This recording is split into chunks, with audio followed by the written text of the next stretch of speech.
রাজ্য কংগ্রেসের সাংগঠনে বড় পরিবর্তনের ইঙ্গিত দিলেন প্রদেশ কংগ্রেস সভাপতি আশিস কুমার সাহা।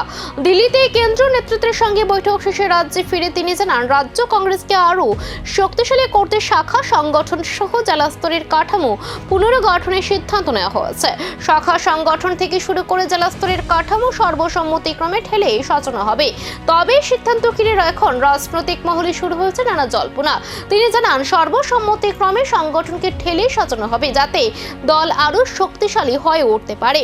কেন্দ্রীয় পর্যবেক্ষকের উপস্থিতিতে রাজ্যের 9টি সাংগঠনিক জেলায় সংগঠন সৃজন অভিযান সম্পন্ন হয়। দলের সংগঠনকে আরো শক্তিশালী করতে শাখা ও জেলা স্তরে ব্যাপক পুনর্গঠন করা হবে।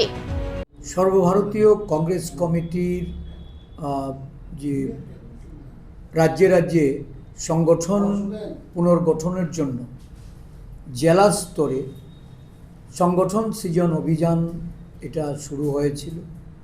আমাদের রাজ্যেও এটা গত 22শে এপ্রিল থেকে এই সংগঠন সৃজন অভিযান শুরু করে 2রা মে এই কর্মসূচি এটা রাজ্যের জেলা স্তরে সম্পন্ন হয়েছে।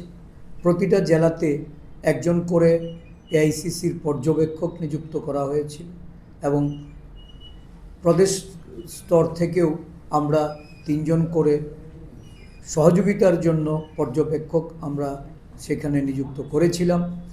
তাদের সকলের উদ্যোগে এই প্রতিটা জেলায়, বিশেষ করে আমাদের যে রাজ্যের 9টি রাজনৈতিক জেলা, যেখানে প্রশাসনিক জেলা 8টি, এই 8টি জেলার মধ্যে 9টি রাজনৈতিক জেলা, এই প্রত্যেকটা জেলাতে এই কর্মসূচি সম্পন্ন হয়েছে এবং পরবর্তী সময়ে